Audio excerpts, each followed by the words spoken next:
guess that's a thumbs up, but I can't, but I can't much see it through the window. It's just a, Double thumbs up. okay, well, we'll call the meeting to order. Welcome, everybody. This is the Trustees of Trust Funds, June 21st, 2020. Welcome to the meeting. First order of business, I think, usually is introductions, and I'm Chris Christensen, Chairman. And on my right, Jack Balcom. And Bill Wilkes. And Tom Boland, treasurer from the town of Merrimack. thank you all for being here. Next order of business is minutes of June 19th. Do we have a motion? I move we accept the minutes of June 19th as you re-edited the.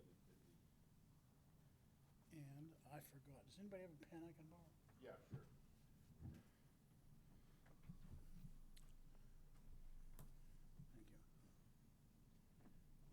I will second Jack's motion.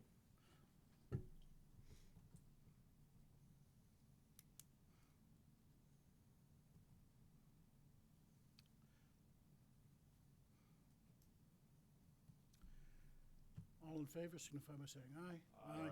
All opposed, motion carries 3-0-0. Okay. The next item of business is a request from the school district, and I had expected Matt Chavanel to be here.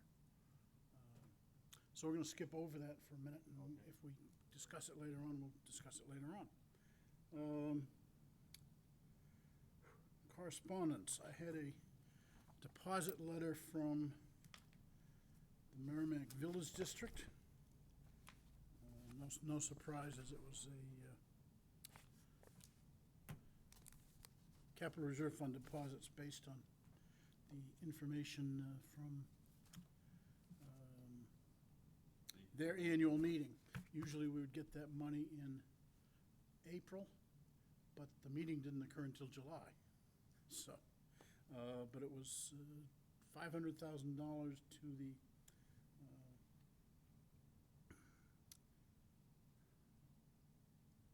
what do you call it? That's the wrong list. $215,000 to system development and $500,000 to equipment and facilities. That's my recollection. And I apologize for not having it. Here we are.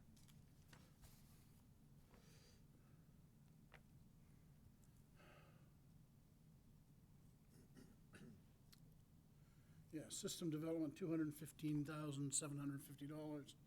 and equipment and facilities, $500,000. So that deposit has been made. And I don't recall anything else significant in correspondence except, I suppose we can take a question of it. We had a renewal form for Morningstar's Dividend Investor magazine, $220 a year. Do we want to continue it?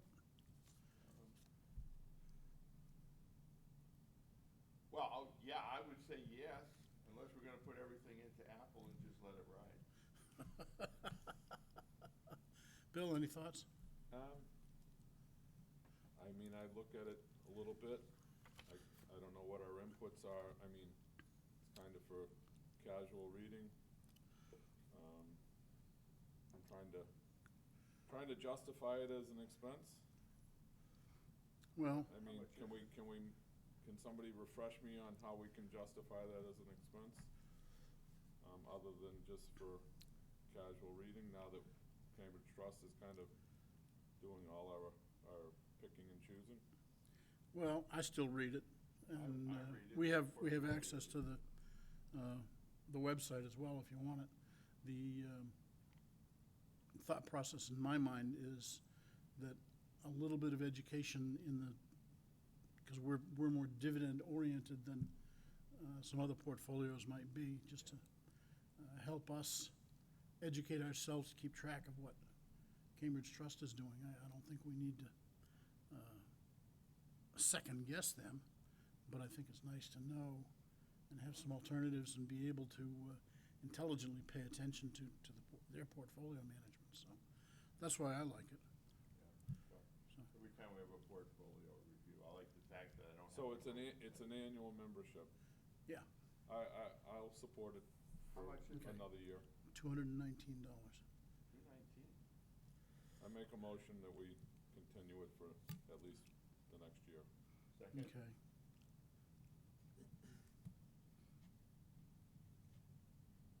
All in favor? Aye. Motion carries 300.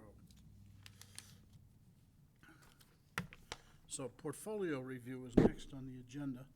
And for this time around, what we have is the annual report that goes through the New Hampshire Trustees of Trust Funds portal. You were all sent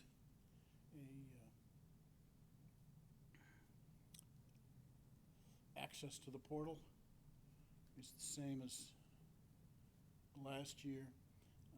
The problem, if you recall from last year, was that the new format, instead of being a spreadsheet where everything's on 1 or 2 pages, is now printed out. This is the reporting format. Prints out as about 35 pages for the various funds and whatnot. So it's kind of cumbersome to print it all and hand it out here, but I'm sure you've all kind of reviewed it, and it's a summary of the monthly statements that we get anyway, so that's nothing earth-shattering. But we need to have a motion at some point to approve that so we can submit it to the state. It's due September 1st. The other thing that comes out of that and is not quite complete is the detailed, well, in this case it's a spreadsheet, detailed spreadsheet of all the individual grave sites that we have perpetual care money for. And that's not part of the state reporting thing, but the state requires us to report that by individual grave to, or individual plot, because each plot may have 10 grave sites in it, by individual plot to the selectmen and to the Department of Justice. So that particular report is not quite finished. I reviewed it, the draft, made a couple of changes. We recognize that Jack's term now ends in 2023 instead of 2020. Made that change. And there were a couple of errors that I picked up on in last year's. So they need to revise that and then come forward with a new one. We've got another 10 days to do it, so it's not a big deal. And it's not something that necessarily requires our approval today because it's a subset of the other issue. But if anybody has any questions on that or discussion, now's the time. You don't have a hard copy with you, do you? No, because I'd be printing it at home, and Right. 35 plus 17 pages for the other one, it's a pretty cumbersome. Well, if it's just a Printing summary job. of the whole year, I have all the year. Did you guys get the annual statements? We got one mailed here to the town hall.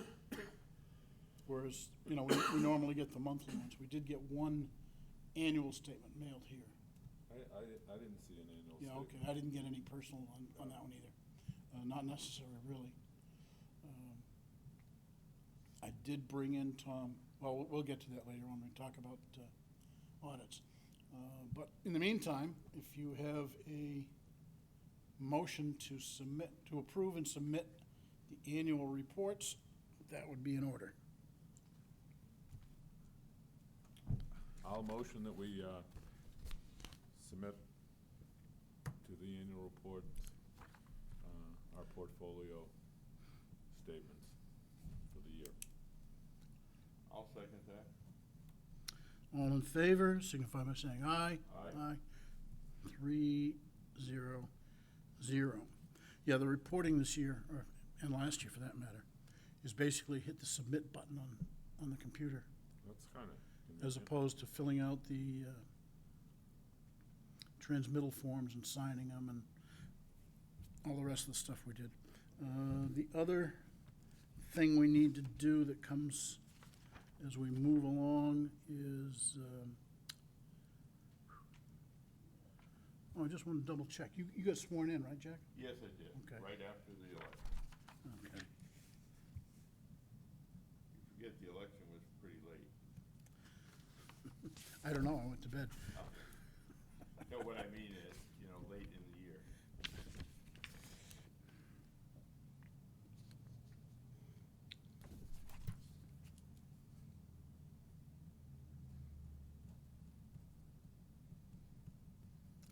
Okay, the other thing we need to review and approve and sign is the Investment policy? investment policy. Oh, investment policy, that's right.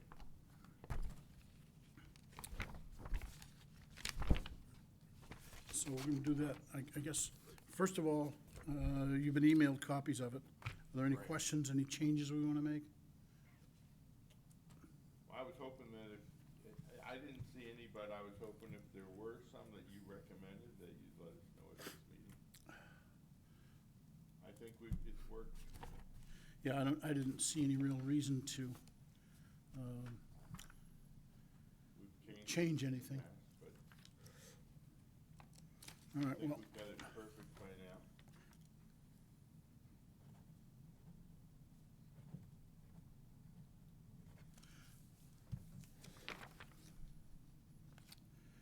so we'll do, I think we only need one copy, but I made two, so we'll sign both.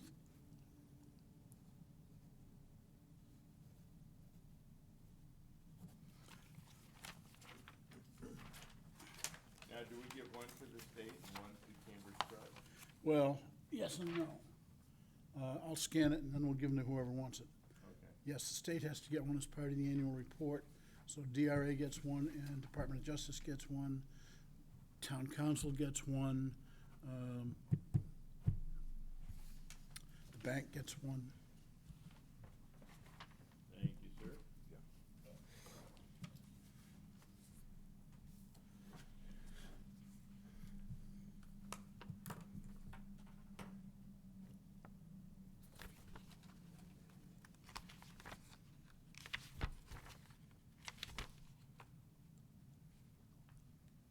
Oh.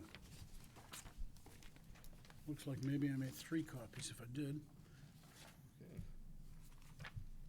Might as well sign the 3rd copy.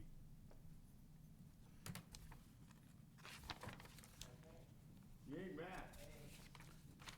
Trustee meeting? You're right It on is. time. Your timing couldn't have been better. Looks like I'm late, so. Well, no, we skipped over, but we're ready now. Oh, okay. All right, you want to sign this one? I can sign and then take it to Bill. Oh, okay.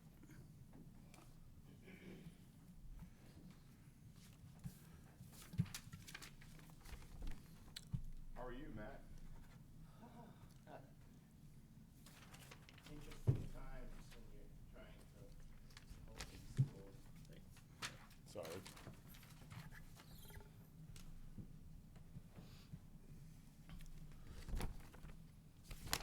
Are we doing a hybrid approach? Yes. How you doing, Matt? Hey, Mr. Wilkes, how are you? Good morning, sir. See ya. Hi. Good morning. Oh, Tom. Yes. Yeah, I haven't seen you in a while. Yeah. He looks younger, doesn't he? He does. This whole quarantine thing has done wonders for your complexion, elder. It's like, wow. And me, I feel around 75, well, maybe older than that. In the triple digits right now. Oh, wipes. I need these.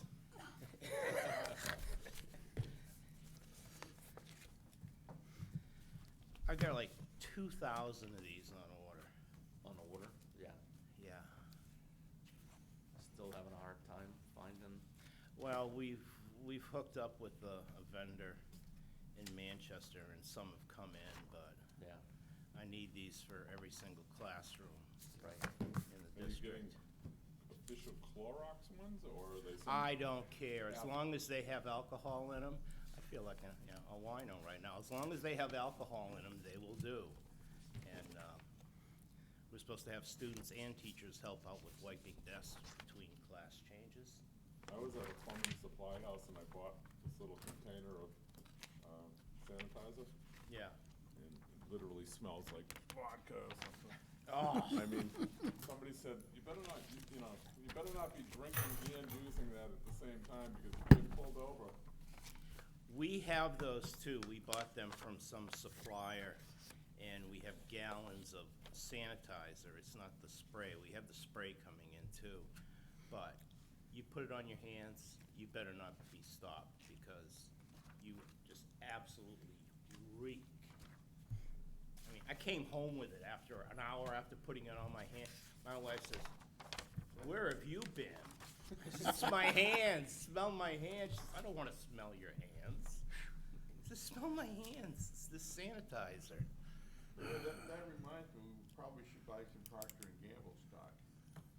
No for all kidding. those, yeah. Well, Clorox has been a great stock. No kidding. I don't think we have any in our portfolios for the trustees, but And we ought to look at that. Well, anyway, thank you all. Matt, Yes, sir. the floor is yours. Okay. I don't know if you received the materials from Nancy Rose at all with the No. formal request or anything like that? Did not. Okay. It may be in the mailbox downstairs. but Yeah, That wasn't open when we arrived. We'll correct that. What we're looking for, in essence, is the trustees to help us fund remote learning. And when you have remote learning, you need kids with laptops or Chromebooks. We've been buying a lot of Chromebooks because all the tools that we use are web-based. The learning management system's web-based, Power School is web-based, everything like that. So in essence, all you need is a browser. So I had thrown out a number, maybe around $100,000 from whatever trusts are available to fund that, but we're quite overwhelmed. We have a COVID grant from the state of $492,000, of which 14,000 and some change had to go to a private school in town, so we have like maybe 475. And the majority of that has been eaten up with personal protective equipment, we have these electrostatic sprayers that we purchased, and each electrostatic sprayer loaded with the Clorox T360 solution can cover 18,000 square feet in an hour by one guy. So we have 10 of those, but those are like $4,000 a piece. And then you have the refills and the solution. So our plan is every single evening to have the custodians fog the entire school building. Between the high school down to, the elementaries, we have over 656,000 square feet of building right now that we have to take care of every single night. So our plan is, come the end of day, everybody has to leave, and then we're going to go through and we're going to fog everything so it's good for kids the next day. The solution, it'll cling to the underneath of surfaces, which is the beauty of it, and it dries within 3 minutes. So they apply it at 8 o'clock at night, obviously 3 minutes later, it's done. Yeah, so that's where we've been spending the bulk of the money that we have from the state, as well as a bunch of these, as well as a bunch of these. See-through masks for kids for speech class, because if you're a speech teacher and you're teaching speech and everything like that, they have to be able to see your lips. So we had to special order those. Those are like $2 a piece. We've bought 4,000 of them. for kids with special needs and everything like that, and kids who take speech. So that's where that money has gone. So now that leaves us to having a problem with the computer laptops to support remote learning. Our schedule is Monday, Tuesday in class, Wednesday, Thursday, that's Group B. Group A is Monday, Tuesday. Group B is Wednesday, Thursday. When the Group A's are not in class Wednesday, Thursday, they'll be taught remotely. And conversely, with the other group, they'll be taught remotely. And then Friday is a flex day, which is totally remote. So, and then we have approximately, 15% of our school population is remote. They've chosen remote every single day. And a lot of families, we found out last year, we purchased probably close to 300 to 400 devices, and we loaned them to families that needed them. Because there's a lot of families where they have a computer, but it's the parents' computer to do banking, it's the parents' computer to do whatever, and they let their kids use it when they can. But we need dedicated devices for the kids. And here's where we're coming up short, and we just don't have this budgeted in our operating budget. And we were thinking that if the trustees could help us out with this in some form or fashion, to try and get that ratio of the kids who don't have versus the kids who have down, or eliminate it totally, that would be a very significant impact to our school system and to help to promote remote learning. Now, this A-B schedule, Monday, Tuesday, Wednesday, Thursday, that's only through October 31st as an arbitrary date, the end of October, the end of first quarter. At that point in time, we're going to reevaluate, see what the situation is, see how many cases of COVID happen. Hopefully there's nothing in our school system, but if there is, it may be significant enough to cause us to go completely remote, which in that case, we would even more so have to depend upon those devices for kids because no one will be coming to school. And so that's basically the history and the rationale behind our request from the trustees to help us out in these extraordinary circumstances. And Nancy had put together a schedule. I'll get that to you, or maybe it's downstairs, but I will definitely email it to everybody on this committee so you can see it. And that's what we're kind of asking for. We need. Excuse me for interrupting. You'll Yeah. email it to us, right? Email it to you. Yes. Yeah. No United States Postal Service. Yeah. It just, it sits in the mailbox downstairs. We don't come in Right. often enough to pick that That's stuff true. up. I should know better. So Matt, in general terms, can you give us just a broad base, like how many different tablets you're looking to buy, what the cost of them are? They're around. How does it work with distributing them? Are they, people sign them out and they're accountable for them? And can you give us Yes. a little bit of background on that? Yeah, we're looking for, they're with filtering software and setup, because we have to filter these computers, they're around $200 a piece. Right now, it's a situation where it's who has stock, who has the equipment. And we have a source that is a fair price source that we've been utilizing. And we need probably around 500 of those things at $200 a piece, and that would equal probably the $100,000 that we're looking for.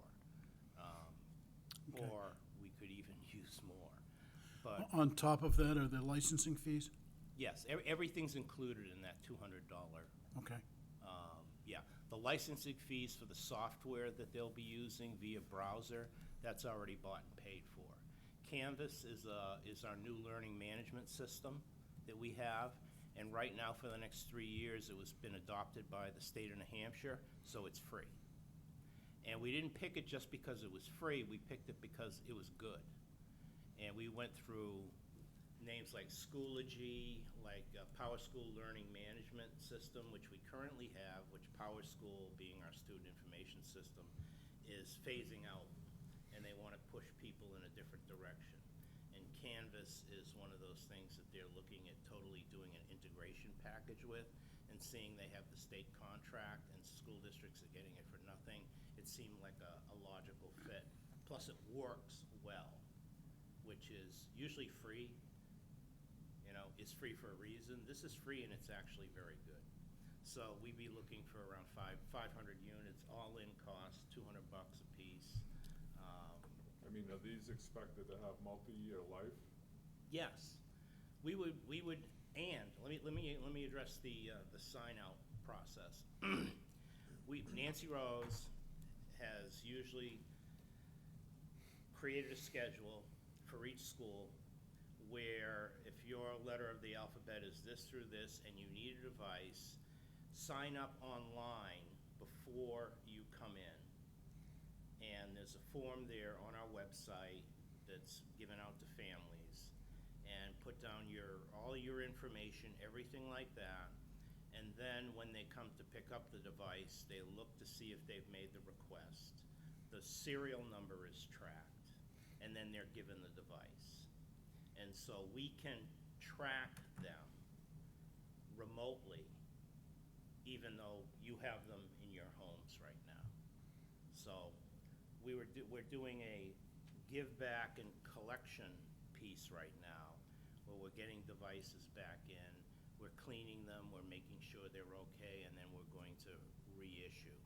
So But when you that's say not- track them, is that a physical tracking? A In other physical words, tracker like can a you tell if I'm GPS working, thing? can you tell me if I'm working from here or from Hampton Beach? We just know that you have the device. We don't know exactly where the location is. If it's still giving off a system, it's a signal to us when we ping it, it's available. We don't know officially where it is. So John Doe, you know where the John Doe's on the system, but you don't know where they physically are. That's correct, yeah. Okay. And there's some privacy concerns about that. I don't know really all that entails that. But at least we know they are active and they are operational. And we know that we have a listing by serial number of who got what and when. And if the device is still active and it's still working, it is going to show up on our giant matrix of machines that we have. So you can tell if somebody's doing an hour's worth of work or 3 hours worth of work? I don't want to commit to that, but yes, we can tell when they log into the device and when they log out of the device. And then it's up to the teachers to figure out during the day what they have done during the day, because they're supposed to Well, turn stuff in. Obviously, some kids can do in an hour, others take 2 hours, Well, so. you know, it's all, you know, there's several educational models. There's universal design for learning, and there's understanding by design. And some kids can go through material that are of a higher level, and they can get it done in a shorter amount of time. At that point in time, the teacher would say, okay, you've done that, that's great, you've done an excellent job, but you finished it quickly, so how about going to a next level? And how about looking at this? So getting it done quickly is not the reward that you get to sit back and say, okay, I'm done. It's it's recognizing your aptitude and then recognizing that we can give you more to bring you to a higher level. And so that's what we're doing. So I have 2 questions that are more directly related to what we need to do. Yeah. One is, and I'm gonna ask both questions and you can elaborate as you will. Yeah. One is what grades are gonna be done here, because that may affect which Yes. funds we expend. Yeah. And what kind of a timeline are we working on, either to get you the money, or is it you gonna front the money and we'll reimburse? I think at this point in time, we're looking at, we would front the money and then you would reimburse. And the surveys and the need right now is being looked at, and it's gonna be a K through 12 or first grade through 12 effort. And so I'm not sure, and I couldn't even venture a guess as to what the spread is gonna look like. But I know a certain number of your funds, what is it, one of the funds is 1 through 8. Right. And that's Watkins. That's Watkins, okay. And so you have money there, so we would look at what the 1 through 8 number is, and then we'd look for what the 9 through 12 number is. And we would give you that information because we don't want you to be in the position of just writing us a blank check from a fund that Right. doesn't allow for 9 through 12.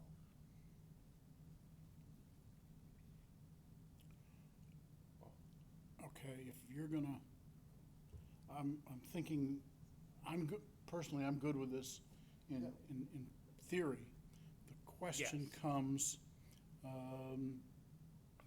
we'll have to figure out how we're gonna structure the motion.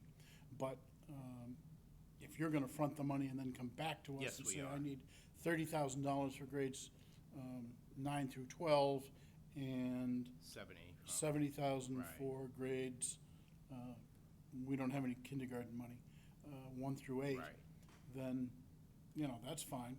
okay. Because But it would have that's to, what's it being. would have to come from the respective Yes. funds. That's what's being sorted out too, because we don't want to compromise what you're going to be, what you're considering doing right now.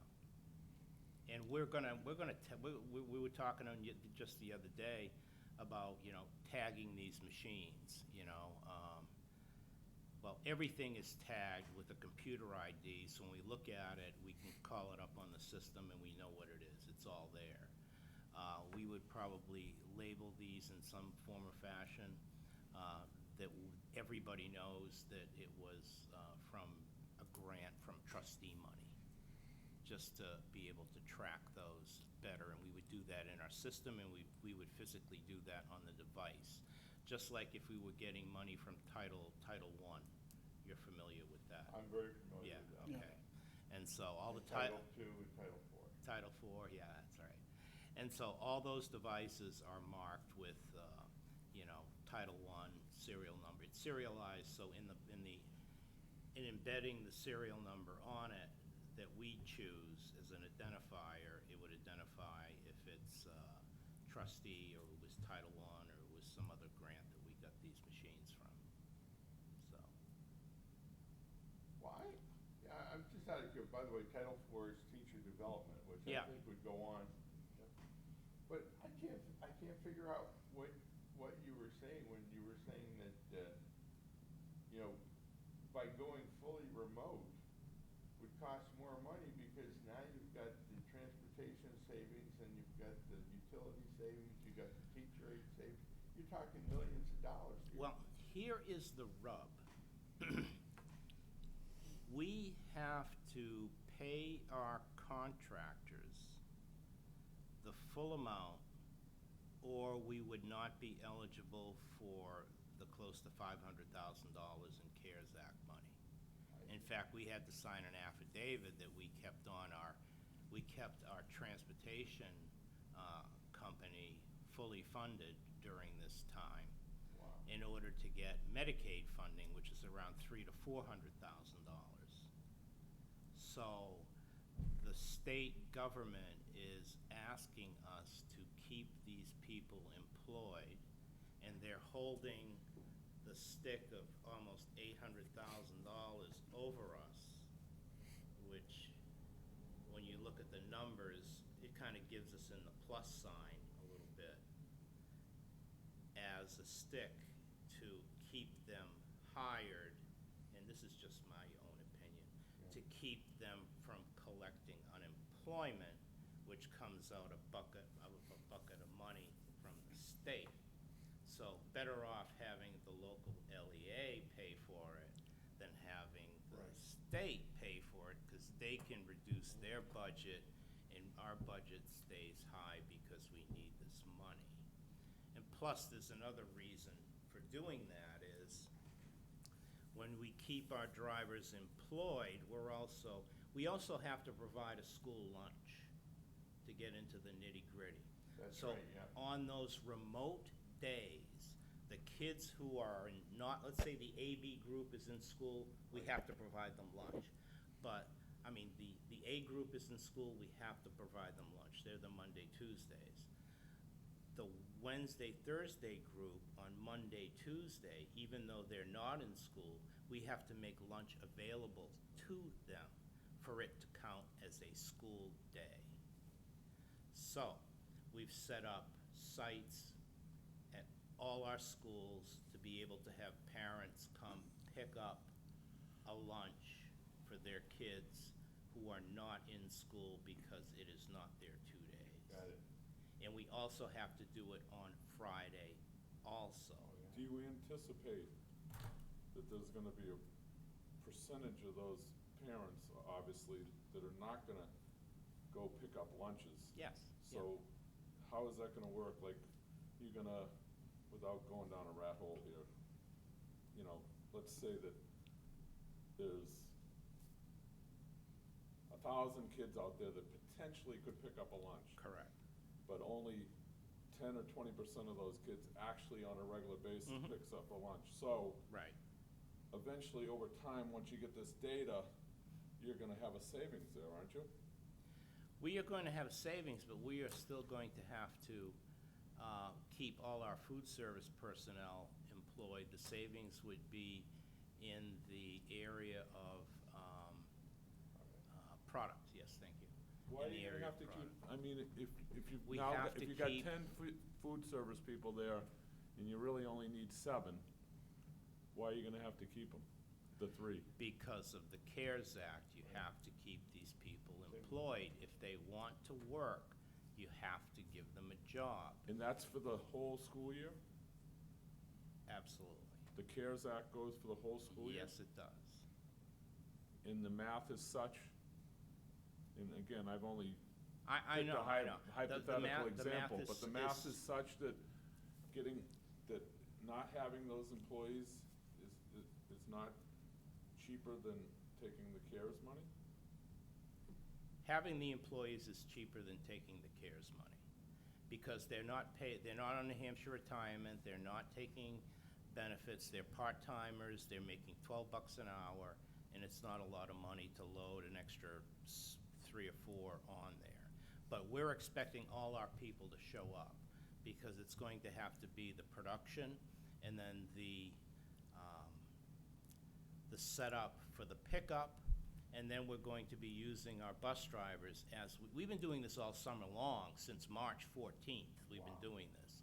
We have our bus drivers do deliveries to people in town. During the school year, we have been averaging 300 to 350 lunches. Of around those, 200 are picked up and 150 are delivered by our transportation company, STA. So at the beginning of the day, STA gets a roster, they get all the addresses, they map out a route, and they go and they deliver. So, let me ask another question. So, if you have attrition Yeah. with the food service people, or any other people for that matter? If we do have natural attrition, then we're not gonna fill the position. Okay. If it lends itself, if it's feasible. And that's what we've been doing. We've been doing that with some paraeducators too. If there's attrition and we don't think we need them because we need them to be on site and we don't really need them to be remote, we haven't been rehiring those people. You can't do a layoff, but there's nothing that says that you can't have the capability of not filling positions due to attrition, which is what we're doing. Right now, we're short food service people anyway, because people would, it's a hard position to get people to do. Because it's early in the morning, it's a couple of hours, the pay is low, and it's not particularly glamorous. And so we have recs out right now for people, but if they don't go filled, and we can still operationalize what we need to operationalize with a reduced number of staff, then we're not gonna go after anymore. So natural attrition, thin out the herd, gets us to a certain baseline where we can still produce, that's what we're gonna go for. So there will be a savings in that area, but we can't just say, hey, you're laid off, we're not paying you anymore. But through natural attrition, which is happening already, because people are finding other jobs, or people are collecting unemployment.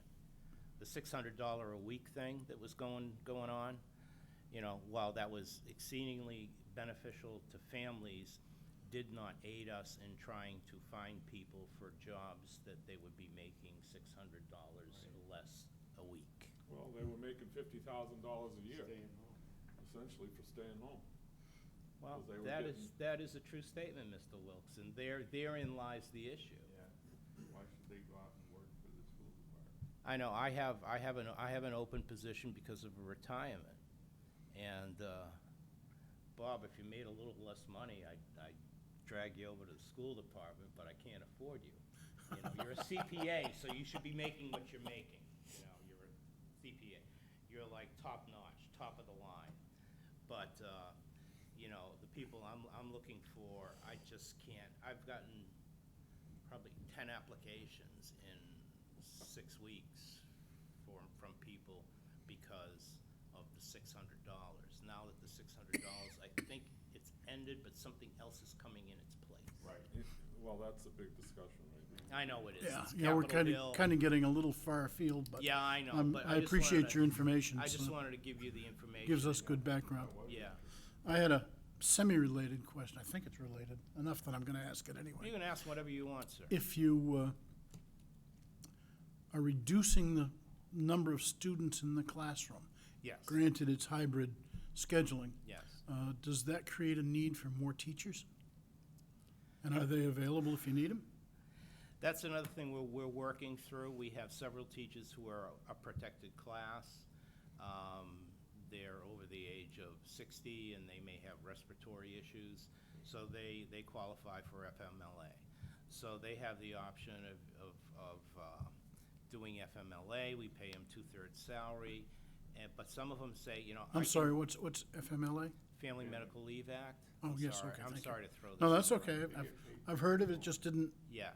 jibe at first. And so what we're doing is giving them the option to work remote. If they can work remote, then they can pick up the remote kids.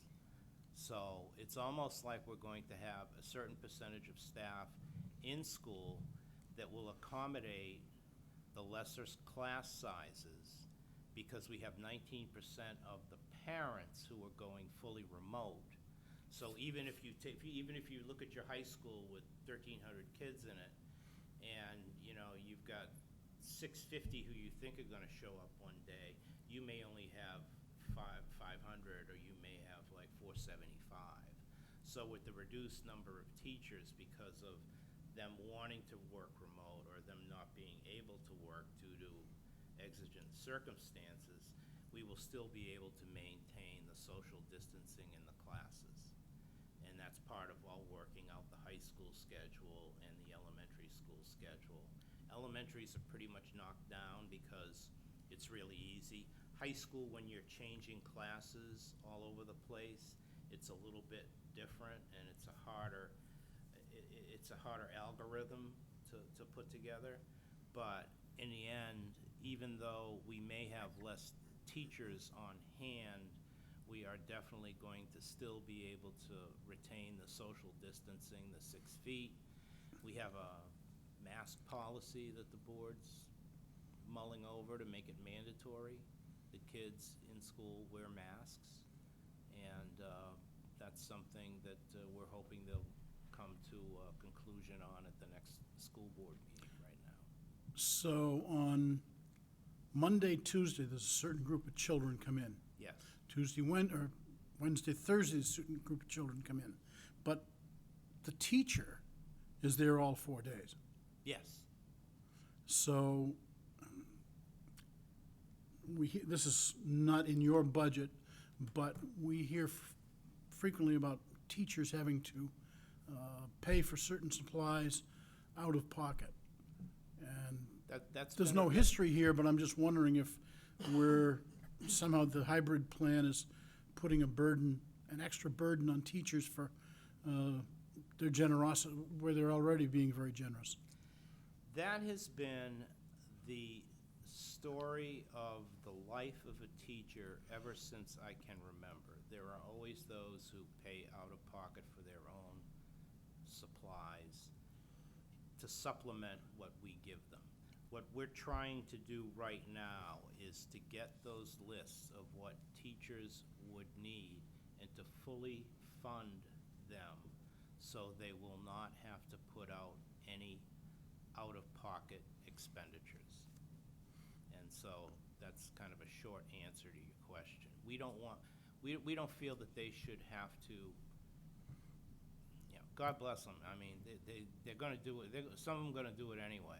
But we have told all the building principals, give us all the supplies that you need to continue on in the school year in the way that you need to without teachers doing any out-of-pocket, and we will do our best to fund those. So in our supply lines that, you know, you see, they will probably show an overage, and that overage will be due to the district trying to pick up the cost of what normally a teacher would pull out of pocket. I'm just thinking in the background that we might be able to help there. Okay, You know, we'd have to work on a program, but yeah. That would be something that would be, I think, fully embraced by administration and the principals and the well, superintendent. you know, I'm thinking of last year, Yeah. $100,000 or whatever for bleachers. We could have funded that, and it would have been in place now. Because you had to wait for town meeting or school Correct. district meeting, Yeah. the scheduling didn't work, you didn't get the bleachers. Yeah, And I think there's some flexibility on our side of the room right. where we could be more involved. Honestly, that thought had never crossed my mind until you brought it up. I wouldn't have thought to have been so bold as to ask the trustees for money for bleachers. Well, we put in screens and sound systems I know in the you same have. room. I know you have, yeah, right in the the Smith Gym. Yeah, I know exactly who you are. And, so, maybe, you know, when we're putting together our capital improvement plan and we're looking at things like bleachers and other items, maybe, I think there's a hesitancy to try and be respectful of your positions and the management of the funds that you have. And there's been a hesitancy on our part for you to view us as overstepping. And Well, we have the ability to say no. I inappropriate or know you whatever. don't, but I know you do, absolutely. But it should be, at least in our mind, a more of a collaborative process based upon more communication. Good work. Yep, I'm fully in favor of that. So anyway, So the no isn't a hard no, and kind of we feel a slap on the face, and you guys, we don't want to, we want to stay in your good graces, obviously. And so we don't want to ask you for things that you think were frivolous. But if we could float up a trial balloon, hey, we have this need, what do you think? Do you think this is something you may be interested? If not, it's okay. But we're just asking the question to ask the question. You know, and if you feel that that isn't appropriate, you know, let us know, and that's fine. So, and this is just education for me. So, I would assume you have a budget, 70-some odd $million, isn't it? Well, with the warrant articles fully loaded, it's around 80 million something. $80 million. Tom knows what my budget is, probably off the top of his head, right? I So- imagine he's very happy with that. So 70 or 80, what's a $10 million between friends? But Yeah, exactly. Anyways, are there certain items in this, in kind of talking to what Chris has alluded to about the bleachers, are there certain items that would never get approved in the annual operating budget that the trustees might be the appropriate group to go and say, hey, listen, the school department could really use this widget, but we can't get it approved in the annual operating Yeah. budget. Would you guys support it? Versus these tablets, which you're saying that you're gonna fund anyways, and you're gonna look for us to reimburse. And what I'm getting at here is, if there's a surplus at the end of the school year, because you can't hire people, because you didn't have to heat certain parts of the buildings, because all of a sudden in October, everybody had to do remote learning, and you've got some efficiencies that come forward, and you really didn't need $100,000 for these tablets because you had a surplus at the end of the year, and you can just take the money out of the surplus to pay for the tablets. How As long as we don't go over our appropriation, we can't spend directly from surplus, which is perhaps a little bit different than, I know the town can retain surplus every single year. They've done an adequate job at building that up, and I want to commend you guys for doing that, because that was a conversation Paul and I had years ago, when you were retaining like maybe $1 million worth of surplus, and that was just for the size of for the size of the, burden that you guys had was just way too small. And we can't spend from surplus, but we can spend to the extent that we don't overexpend our bottom line of $78 I guess what I'm million. getting at is, like, the bleachers to me are a warrant article, right? They were. We could have maybe kicked in for the bleachers, but the tablets could come out of your operating budget, correct? To the extent that we have the money at the end of the year, yes. And you're talking about, and we can't, none of us have a crystal ball, Right. so we don't know what the efficiencies, beyond the touchy-feelies, nice social and all that stuff. Yeah. As prudent financial managers, Yeah. we don't know what the efficiencies are gonna be throughout the year, because there's too many unknowns right now. There is too many unknowns. We may need to, So I mean, could we pledge to give you $100,000 as long, based on, I guess it's not a question for you, it's a question for maybe Chris and Jack. Could we pledge to give you $100,000? That, saying that if you don't have the money at the end of the year, we'll make up that $100,000? Well, see, the money at the end of the year fully goes back to return the taxes, reduce the tax rate of the school district. So if we don't get the $100,000 from you, that's $100,000 more that's gonna be on next year's tax rate, because we spent down our budget. We've been averaging like $3 million, 2.8 every single year going back to reduce taxes. So that's kind of kept taxes at a level. And now if we spend down that surplus, we're not gonna have that $2 or $3 million that people are getting used to seeing in the reduction of their tax rate. And so then there'll be a spike. Because the surplus, because we spent the surplus because we didn't get the funds from another entity, such as you. Let me spin it a different way. In any municipality or school district, you budget in March for the people you think are gonna be working in September. By September, you've received some retirement notices. You had to budget for that person. But then he or she retires, and you hire somebody less experienced at a lower rate. So you've got that lapse in that spending that then sometimes gets moved to another area and spent. But basically, that's roughly 2-3% every year, because the number of retirees in that example, is unknown or unpredictable.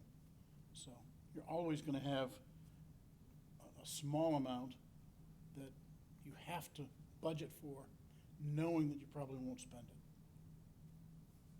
Just the way municipal budgets work. Yeah. We do the same thing on the county level. Yeah. And this year is a tad unique, and that if we have, a lot of special ed teachers, PT, OT, those services that have to be provided directly, you can't do that remote. And so if we have a number, and we're putting together the numbers now because we did a staff survey and it's being unrolled right now. And so if we have those people who can't work one-on-one with kids for physical therapy or for occupational therapy or for speech or anything like that, what we're going to have to do is we're going to have to contract out with Boothby Services or there's a bunch of them in there. And their hourly rates far exceed anything that we would pay our own employees because they're specialists and they would be willing to come in. So that's kind of an unknown. It's kind of on our radar a little bit that we may have to do this. So the special ed budget may go over this year because we've had to bring in outside independent contractors to take the place of those that can't perform the functions due to compromised immune systems, it's just not compromised immune systems, they're caring for an elderly grandparent who has a compromised immune system. They're the main caregiver.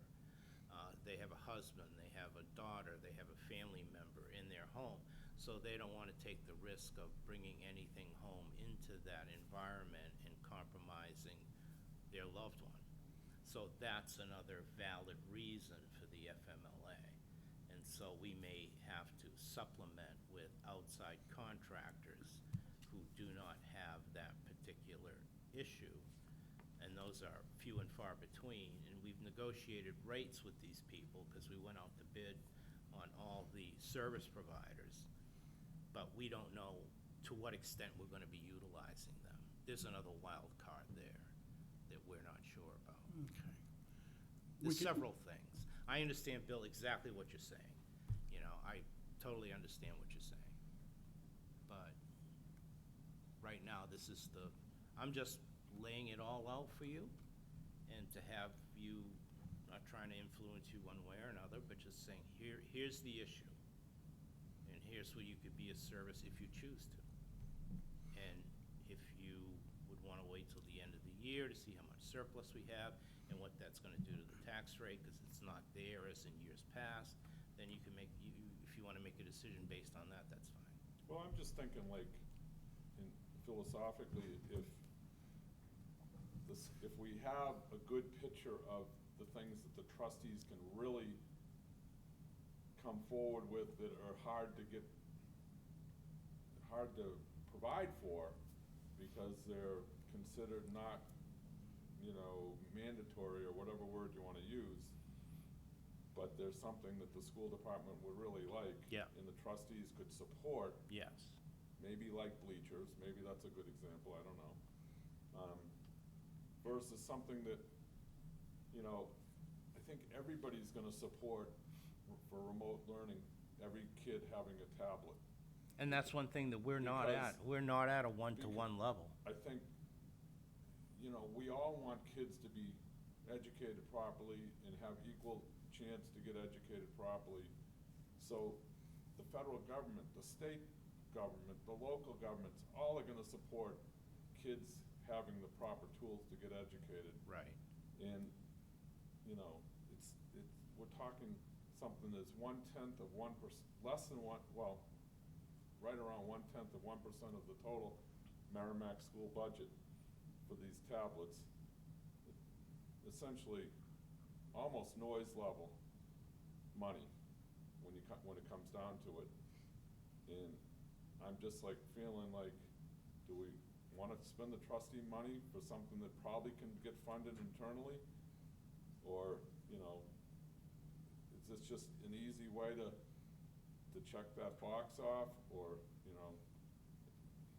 the fact that you're telling me you're gonna do it regardless of what we do, if we say no, you're gonna buy these tablets. We have to. In the state, federal, I mean, somewhere that money's gonna, local, whatever, somewhere you're gonna find that $100,000.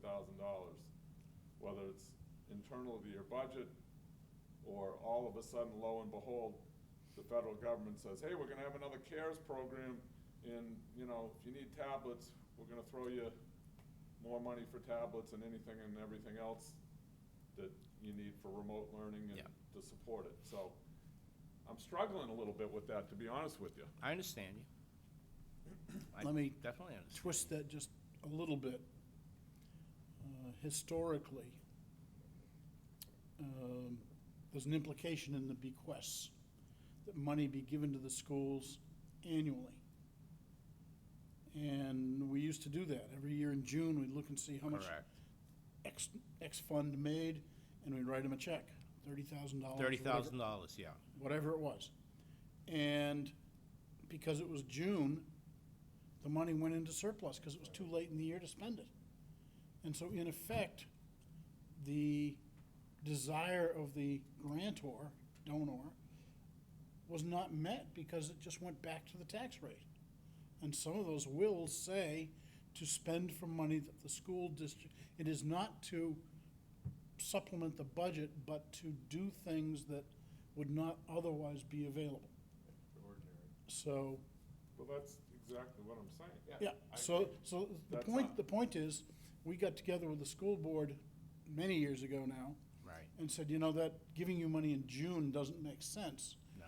If we accumulate it a little bit, then we can do something worthwhile that normally wouldn't be in your budget and fulfill the desires of the donor. If we don't give away the money, we're not fulfilling the desires of the donor. The classic case, and I think we all remember this, was when we volunteered to start the Mandarin program. Yes. It was not something that was on the horizon, but some of the parents had asked for it.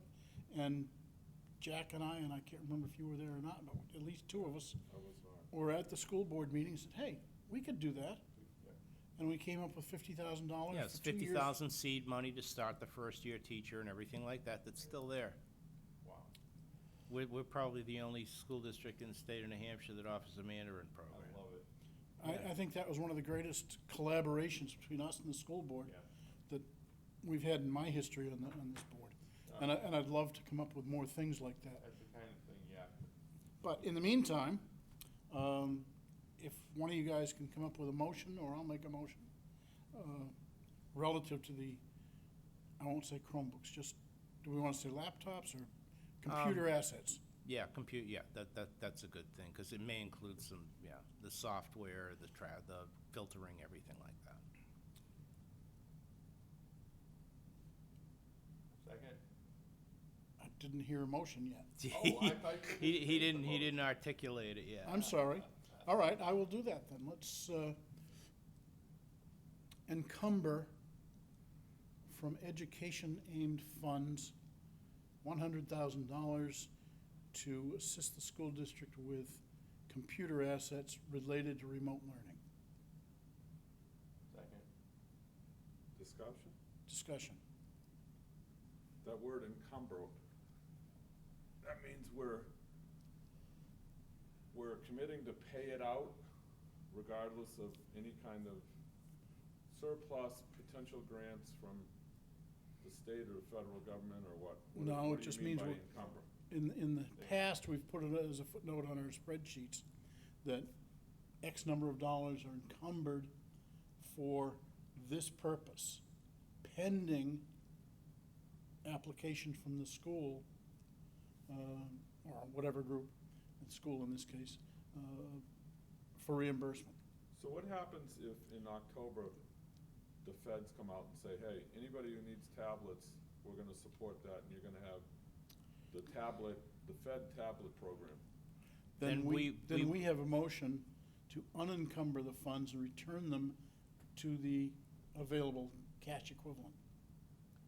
But it's so that we don't move too much money out of cash, and then when we need the cash, we don't have it. So it's basically just isolating it for So when are a we given purpose. anticipating we would pay this $100,000? Sometime in the next 10 months. When the need comes up? I would think because right now we're evaluating the Chromebooks that are coming back. And we're seeing how many, we're in a exploratory situation right now. We don't know how many of the ones we purchased that are coming back are still operational. So we have to put that inventory together. And from that, we may need $200,000 worth of Chromebooks. We may need $300,000 worth of Chromebooks. We put out $100,000 because it seemed to be prudent and it seemed to be a good start. And, you know, if you encumber the funds of $100,000 and we find out we need more, and then there's another federal program that comes out, we could take advantage of that in addition. But I would really like to be in the position to say that, you know, of the Chromebooks, $100,000 was purchased by the trustees of the trust funds, and have that be, let's call it what is a great public relations move by you guys in order to highlight your ongoing efforts in support of the school district. And people would notice that and be exceedingly appreciative. Because right now, we don't have the money in the budget for it right now. But we could have a surplus at the end of the year, which I don't know. We do have, in our precedents, we would say we encumbered $50,000 from the Watkins Fund, or whatever fund might be. In this particular case, we don't really have Something specific? a specific fund to encumber, and maybe we should amend the motion to say So some other fund, or Gage and So- Lawrence, which is the most flexible. hypothetically, this motion passes, and you go out and you buy all your Chromebooks that you need in November, October, whenever. There's a program to buy Chromebooks by the government, federal government, state government, whoever. But you've already bought your Chromebooks, so you don't really need more. We would always need more, because we're not to a point of one-on-one. We have some families who are not asking for them because they say, you know, I can deal with What if they say, hey, you can buy, for every kid that's in the Merrimack School Department, you can buy a Chromebook and we're gonna reimburse you? And we've already bought a bunch. What's So the, we're gonna what's, put them on the what's, shelf and, no, the probability of that happening in this state, I don't see that happening. That, you know, you've had states like Maine that wanted to go one-to-one. I think that lasted a year or so before they realized they couldn't sustain it, and now I don't know where it's at. I don't see the state of New Hampshire that's still struggling with providing correct funding for an adequate education, and it's probably going through another lawsuit at this time, opening their purse strings to make sure that school districts have all the money that does not come from the feds, and kind of appropriate that from their general operating budget. Over the years, they've depleted the building aid program. So if we were to build we built the middle school, right? We got 30% reimbursement of every single payment every year for that. If we were to build the middle school right now, you know what we're gonna get? Nothing. If we were to build an SAU office 20 years ago, you know what the reimbursement rate on that was? 40% from the state. You know what it is right now? 0. Driver ed used to pay $500 a kid from the state of New Hampshire because they deemed it an important program. You know what they pay now? 0. State of New Hampshire used to pay a certain percentage of the New Hampshire retirement portion, and this affects you guys too, for police, for fire, for teachers, for regular employees, everything like that, they used to kick in a certain amount. And then they said, we're not doing that anymore. And so that's why our New Hampshire retirement rates ballooned up recently, not recently, years ago, because they stopped putting in their share of funding. I think you must pay 23%, 24% on a police officer? More than that? Little more. That's 24% of their salary for a police officer. State of New Hampshire contributes absolutely nothing to a state of New Hampshire approved retirement program. They used to, but they don't. Okay, back to the discussion on the, That's just my rant. That's my personal rant, you know. I'm sorry. It's that I okay. kind of it's not in the used minutes. you guys in a cathartic fashion to get my, So do we want to amend it to say from the Gage and Lawrence Fund, which has the most flexibility, and then when it comes down to it, and we have a ratio, then we can move to take something out of I'd the like to Weapons give you Fund? some more data, you know, to see what we have.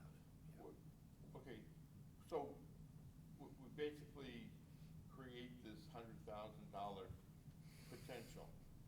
Now, if Matt comes back and says, hey, we need money for maintenance of these Chromebooks, and then he says, I'd like to take 50,000 from that, will that require another vote? Or does Matt just have the authority at this point with this vote to just take that 50,000 and put it towards maintenance or something like that? I think with this vote, he has the authority to present us a bill, Okay. and we would honor that bill. Okay. Does that clear up, Bill?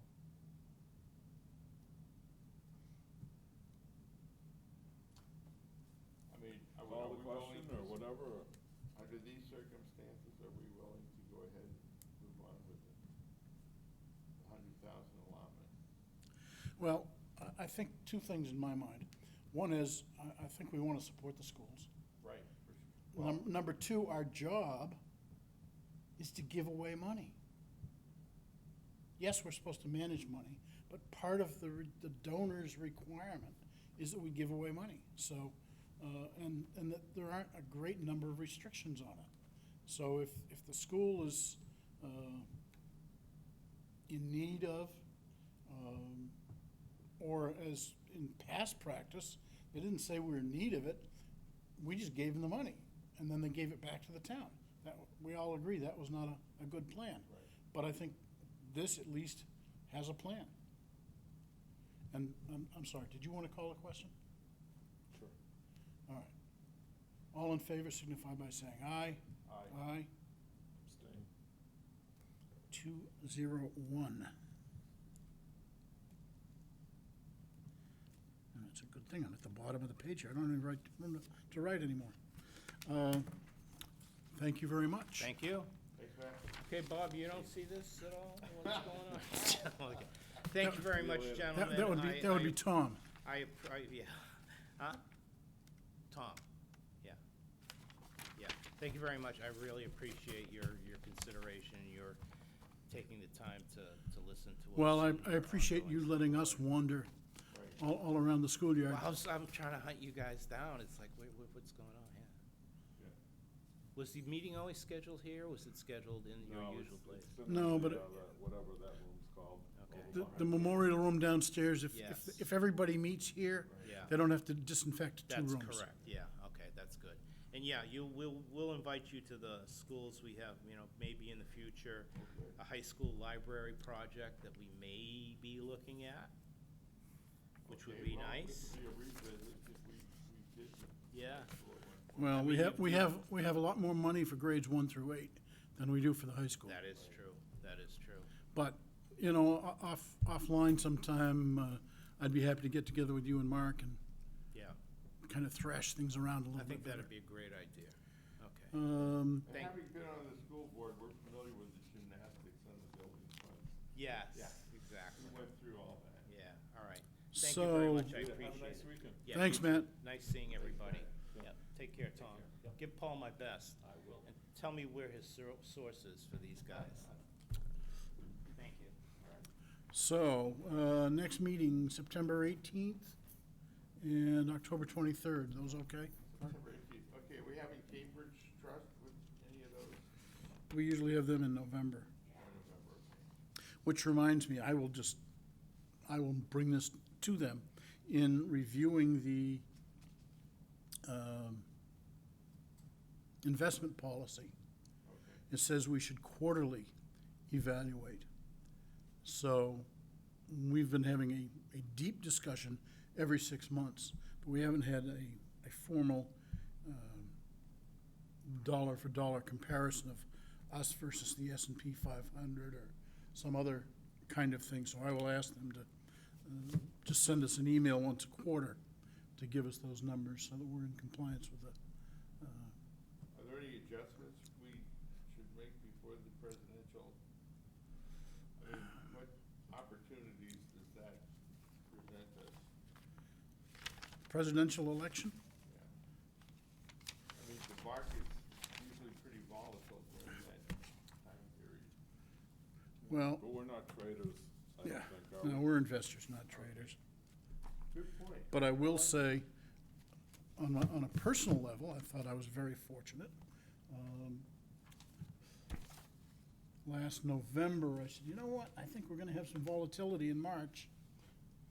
I wasn't thinking of the volatility at the level we haven't had, but it was a good prediction. I have here a couple of Morningstar magazines. Oh, Take one. yeah. I'll take Randomly. one.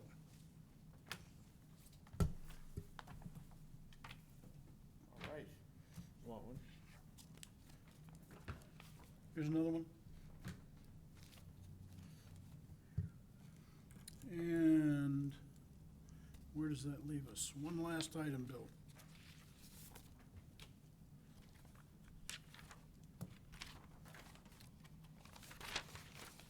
Yeah, the last item is cloud storage or website. I've been noticing as we accumulate, and this is just plant a seed here, I don't wanna go into deep discussions today. Tom's been doing some stuff with us for transcribing and getting wills and bequests and other documents in a better form, but that triggered the thought in my mind that instead of storing all of these things in a file cabinet, there really ought to be some place in a digital format. Chuck Miller is willing to set up some kind of a thing for us, but we have never had a good format, and at least nothing handed down to us, for where to store some correspondence, and maybe most of it doesn't need to be stored, but we're accumulating file drawer after file drawer of things that we're quote-unquote required to store, and yet it's useless stuff. Notebook after notebook of stuff from the public deposit investment pool that we haven't used for over 10 years, 15 years. But the state says you're supposed to require that. And I'm thinking, that some of that stuff is already stored on a computer at the PDIP or whatever bank you happen to use. So just something to think about, and that we should be. I mean, do they allow like a Dropbox file? Or, I mean, could we have Well, our own, that's- could we have our own Dropbox? That's one of those good deal things that nobody's really brought to the legislature. Right. And the incumbents over the many years of the Department of Justice have said, just leave it alone. And I think what's happened is across the state, most trustees have sort of picked their own way through the woods. And I don't think there's any consistency, to be honest with you. But, I would love to see that with the. but some of that stuff, I don't know if you guys keep a separate file. We haven't distributed all of this stuff. It's just goes into one file drawer. But if you wanted to look up and say, what does the Watkins will really say? Exactly. That's what, that would be, if we Then had a that- portal that we could go into and look up that stuff, we had a question that came up, sure. It's that'd be so great. much nicer than having physical storage or whatever you wanna Yeah. say. Right now, I've got a stack of papers at home in my bookcase, and that's my trustees file. All right, so I will talk to Chuck and see what, before next meeting, if you have thoughts about the types of stuff that we should be storing or that you would like access to. I don't think there's any real need to store more than one copy of monthly bank statements. But some of the other stuff that bequests are the things that triggered the thought. So think about that stuff and we will discuss next month in more detail. And that'll be a September meeting. Okay. Now, motion. Motion to adjourn. Second. All in favor? Aye. We are adjourned. We're adjourned.